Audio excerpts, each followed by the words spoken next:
Hello and welcome to What's Sold video, where I'm going to share with you everything that's sold on all the platforms that I sell on for the end of June. So that's going to be June 22nd to June 30th. And we're going to start with Poshmark because I made one sale on Poshmark, and I'm going to scoot over here so that way you guys can see. And it is this vintage polo. I picked this up at a thrift store. I paid $4 for it. It was just a boxy fit polo that I thought was super cute. Because y'all know, like, I like the vintage boxy fit sweaters, polos, button fronts. I like all of that, and I want to save them from the landfill. This sold on an offer that was sent to me by a buyer for $14, and I'm happy that this sold. I've had it for a while, so. Vintage is long tail most of the time, and this was no different. Speaking of, I'm going to scoot over here, and I'm going to talk about Etsy, which is probably my favorite vintage reselling platform because I consistently make sales on that and I don't have to think about it at all. It is kind of my set it forget platform, and that's why I love it. I sold 2 pairs of vintage 70s pantyhose for $10, which was my full price on Etsy, and I do know Etsy is now allowing for offers. I did open offers up on my stuff on Etsy. Well, most of it. You have to like manually do it. It's weird. But this was my full price sale, so it sold for $10 and the buyer paid for shipping. I paid 50 cents for this at a thrift store in the middle of nowhere in Bahamsville, and I really need to schedule time to go back there because I always find a lot of really amazing stuff there, and it's stupidly cheap. It's like a little church thrift, and definitely going back soon because it was awesome. And now we're gonna go over to eBay because eBay is my main bay. I had a comment last time that I didn't say it and it messed them up. So eBay is my main bay, and we're gonna flip over here and we're gonna talk about what's sold on eBay. So every time these sell, I bring it up. I bought an entire box of contact paper with different patterns on them. I paid $2 per roll, and it took almost a year and a half for them to start selling. And I am now officially on the profit thanks to this sale. I sold 5 of the same pattern to one person, and they paid $8 for shipping, so that was perfect. They paid a total of $49.35 plus the $8 for shipping, so I am now very much in the profit and no longer am feeling like I made a mistake buying all this contact paper.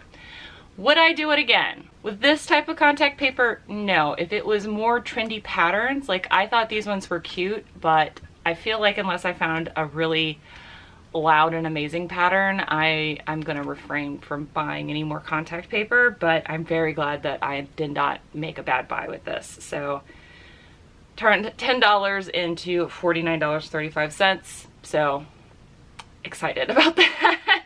This is a vintage skirt. This is from Russ. I've talked about Russ before being one of the vintage brands I look out for. It is style based on what I pick out, but most stuff I found from Russ has been pretty awesome, which is why I gravitate towards those items. Sold for $21.14 and the buyer paid for shipping. This is a Columbia piece. This is just a polo shirt for women. It sold for $11 even, and then of course the buyer paid for shipping. I paid $4 for this at a thrift store, and you guys saw me pick these up at the bins. It's a pair of Vans slip-on. I paid $3.50 for them, which is why I accepted an offer of $13.50. Basically covers the shoes, and then I made like 10 bucks. So that was great. I had hoped that picking up those Vans was a good idea, and I'm glad that it was. This is a Prince and the Pauper piece. I picked this up at the bins. I paid 50 cents for this. This did have a defect, but someone still bought it for $9 and free shipping again because I'm trying to do the buy 3 get 1 free and slowly changing everything over to include shipping in the cost as I renew my listings. Again, I paid 50 cents for this, so I'm perfectly happy with that. This I paid $2 for at a thrift store. This is MMK, The Sun in the Morning. This is a first edition fiction book, and it sold for $12.87. So this one had free shipping on it, so I made like $5 or $6. But if you are new here, I buy and resell a lot of vintage books because I really love books. I have my own book channel, which I'll talk about a little bit later. And so I just want to save as many beautiful stories out of the landfill as possible. Speaking of, here's another book that sold. Again, this is part of the buy 3 get 1 free, but somebody just bought the book actually on an offer. I paid $1 for this, and then of course it's $4 for media shipping, so I didn't really make any money off of this. But this was a Xanath book, and there's so many Xanath books in the series that I was just happy to move a book onto a new home. Again, kind of when you're doing the buy 3 get 1 free and starting to move towards more books in your store, you're gonna have that happen, and you just gotta account for that with volume, which I'm not quite at yet, but that's okay. This is a vintage Patagonia piece. I picked this up at a thrift store. I can't remember if I picked this up at a Diversity for $1 or if I picked it up at a thrift store for $4. Either way, it sold for $21.87, and the reason why I could say it was a vintage Y2K piece is because I looked up the label from Vintage Label Guild, or Vintage Fashion Guild. I forget what the actual name of it's called. I will link it down below because it is a great resource if you want to start buying and selling vintage. It's not an exhaustive list, but it is a great place to start. This is a piece from that giant vintage buyout I did. I picked up over 400 pieces of vintage clothing for $100, so basically a quarter or less a piece. I've paid myself back that $100 already, so everything else I sell from that is pure profit. And this skirt sold for $20, so this was a 28-inch waist. It was a silk blend Pendleton skirt. Really happy to see some of these pieces moving from this double rack to in my inventory and then out of my house. It's a slow and steady process. This is a piece that I picked up because I personally have a warm place in my heart. The Spice of Life pattern from Corel and Corningware is the set that my mom used. That's what I grew up with. My mom still has it. So whenever I see this pattern, I have a tendency to pick it up either to give to my mom or to resell. My mom wouldn't use something like this really, so I just resold it. But it took 3 years to sell. So I will probably not pick this up again unless I get it for $1, which is what I paid for this. So I'll probably pick it up again, to be honest. But it finally sold for my full asking price of $12.87, and I'm happy it's found a new home. This is something I picked up for roughly $2 at the estate sale I got kicked out of. I'll link that video up above if you haven't seen it. This sold for $15. This was the Greater Good, and this is just kind of like a swing cover-up, kind of a hippie piece. And that's why I picked it up, also because I was getting everything so cheap there. Just kind of stuffing things into a bag at that point. This is something I picked up on a hunch. I love trains. I've pretty much always lived by a train track, and I like listening to them rumble down and do the little horn thing. So when I saw this and I saw it was Dunan and fine bone china, I figured for $1 I couldn't go wrong, and I was correct. This sold lightning fast within 48 hours for my full asking price of $16.87, and I will definitely be looking out for this brand from now on. This is something that took a very long time to sell. AFTCO apparently does better in their bottoms, but their tops kind of move slowly. I thought that because this was vintage and the 90s and the pattern was wild, that it would sell quickly, and it did not. This finally sold for me for $15, and the buyer paid for shipping. I had originally marked this up way higher than that, thinking that I had found something amazing, because vintage AFTCO is not something you find every day, and I was wrong. So this is one of those instances where just accepting an offer to get it out of your inventory was the plan. I still made like 10 bucks from the sale, but I wish I had made that sooner. This is a pair of new LL Bean shorts, which is why I picked them up. I will pick up a modern LL Bean if it is new with tags, or if I get it for dirt cheap at like the bins or something. This sold for $18.50, and the buyer paid for shipping. This is a Kate Spade piece. The Brom Street, I'm not sure how you're supposed to pronounce that, is one of their diffusion lines, so it's not the high-end line. But I found this for Thriftmas, and it sold for my full asking price of $19.87. This is a vintage Calvin Klein piece. I believe I picked this up at the bin. That's why I picked it up at all. Also because it was vintage from the 90s, and so it sold for $10, and of course the buyer paid for shipping. This is a set of silver leaf glasses. I paid roughly $1 a piece for these at Goodwill. It's part of like if you buy more glassware at Goodwill, you save more money unless they like specially mark these. They didn't specially mark these, so actually I think I paid less than $1 per glass because I got 8. But they sold for $25.39, and that was an offer I sent to Likers. I think it was like a 15 or 20% off offer. And I'm really happy about that. If you have the caddy with these, it can be worth more, or if you have the ice bucket to go with these, it can be worth more, or the carafe.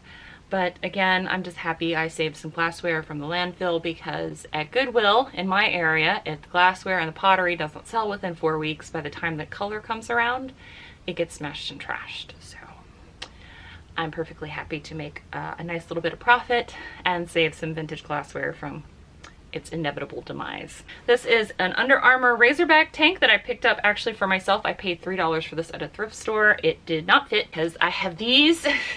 So I went ahead and listed it, and it sold relatively quickly, given that it was a little tank top. So it sold for $10, and I'm happy about that. This is something I know for a fact I picked up at Diversity Thrift on $1 for the Power Hour, which was amazing. Fred Perry is a pretty great brand as far as sell-through goes. The men's sell-through, I believe, is better than the women's sell-through. Hopefully Editing Bob will show up and correct me in there somewhere, or tell me I'm right, whatever. But this sold for $18, so to turn $1 into 18, more than happy with that. I actually found 2 pieces, and the new with tags piece actually sold for over $40. So Fred Perry, I have 100% sell-through with it, for me personally. Some of it sold faster than other pieces, but it's all sold for me, so I will continue to pick it up. All right, so this next item is a great sale. It sold for my full asking price of $59.87, but I still have it. And you're like, how is that possible? And that is because my lovely friends Ernie and Carolyn, who you guys have heard me thank multiple times because they gifted me a bunch of their clothing. Ernie bought this for me for my birthday. I had listed this, and I had talked about how much I had hopefully would get an opportunity to read it before it sold. And so when I saw it sell, I got a little sad, and then I saw the note that Ernie left me saying, hey, you can either, you know, just keep the money and resell it, and that will be your birthday gift, or keep it and keep the book itself, and this will be your birthday gift. So thank you very much. If you don't know what this is Black God's Kiss by C.L. Moore. This is considered the first female fantasy protagonist ever. And this was originally published as a series of short stories in magazines at the time, in the 30s, in Weird Tales from the 30s. And so that's why this is really rare, is because this is like the only way you can have this all in one book, is Planet Stories. So if you are a bookseller and you see Planet Stories, most of those books have retained their $12.99 sticker price, or sell for more than that, because this was a series from like, I think 2009 to like 2017, where they reprinted a bunch of vintage and classic sci-fi and fantasy. And I happened to find this one, and now it can go into my collection. So Ernie, thank you very much. However, eBay still made me ship something. So they recently had a baby, little baby girl, and they had sent me a couple pictures saying how much they love the snuggle blanket that I had made her. It's a swaddling snuggle blanket where on one side it's got plain cotton, well, not plain, it's got dragons on it, and on the other side it has the sleep rated cozy fleece for newborns, and apparently that's her comfort blanket. So because babies are messy, either spit up or diaper blowouts, I made a second one and sent them to them. So hopefully they got it and they enjoy it, and that the baby enjoys it, and that it was okay to send a second one. But I guess they'll let me know if Ernie decides to watch this video. But thank you guys, and I'm glad that everybody's happy and healthy, and I appreciate the gift. Thank you. This is a pair of climbing shoes. I've already showed this to you because these sold before I could do the haul. This is a pair of rock climbing shoes. I put both the women's size and the kids size in the title, and I believe that that helped sell them so quickly. I paid $4 for these because I was charged for kids shoes at Goodwill, and they sold, like I said, super quickly for $20. I just put these in a padded envelope and sent them on their way. Again, super small. They're gonna look smaller than they actually are because they're climbing shoes, just be aware of that. This is a vintage Quiksilver long sleeve t-shirt that I found at Dab by my parents' house in Gloucester. I paid $4 for this there, and it sold for $15, and I paid for shipping. Super happy with that. This is a Peter Millar shirt that I found at Diversity. I paid $1 for this, which is amazing. I would normally not pick up Peter Millar unless I can get it for really cheap or if it's their summer comfort line. I figured I'd try their Oxfords and see how that would work, or their button front shirts. And because it was so cheap, I guess, and I was able to offer it for so cheap, somebody snapped it up really quickly. So this was amazing. This is a pair of Eddie Bauer shorts. They're a size 6. I actually had to pick these up hoping they would fit me, and they did not because the booty is bootying. So I paid $4 for these, and they sold for $10.94. Pair of vintage Gap short. I have really great luck selling vintage black denim. It sells very quickly for me. This is no exception. Sold on an offer. I sent 2 watchers for $16.89, and again I paid $4 for these very cute shorts. I will continue to pick up vintage black denim because vintage black denim will continue to sell for me. I just jinxed myself probably, but oh well. Another book I offered free shipping on, hoping to do the buy more, save more. I actually offered this book on Whatnot for $2, and nobody bought it from me. And then when I was like, all right, well, nobody bought it, so I guess I'm gonna list it on eBay. I then became very grateful that nobody bought it on Whatnot for $2 because it was worth, as you see, more than that. Somebody paid outright $22.87. This is a seemingly rare book of short horror stories that was edited by Isaac Asimov, which is not only a scientist, but also a very well-known science fiction writer. So there you go. Wrote I, Robot, that Will Smith movie, and the Foundation series as well. So again, happy that nobody bought it on Whatnot, but this was great. I don't look everything up when I offer it on Whatnot. So sometimes people can get good deals for reselling too. I should probably do that though. And the last thing I have to share with you is this Tommy Bahama shirt. This is something I paid $4.50 for at the Goodwill by my partner's house. I found a glut of silk Tommy Bahama shirts in a size large, and I bought all of them. Probably was a mistake because they have sat. Some had sold and some have sat. So I still doubled my money on this shirt, and it sold for $12, and it is now at its new destination. Something didn't go. Put a little bit too much weight on that butt cheek, and the ottoman tipped over. That's quite a way to end the video. Yeah. Thank you guys so much for watching. Again, Ernie, thank you for the lovely birthday gift, and I will have to schedule some time in my Nebula Award Challenge to sit and read that. But thank you guys so much for watching, and I will see you in the next video. Until then, bye! Bye. If you're wondering where Moxie was the whole time, she's on my bed. She would argue it's her bed, but this is where she's been. And I know if I don't put her in the video, with comments asking where she is, this is where she is.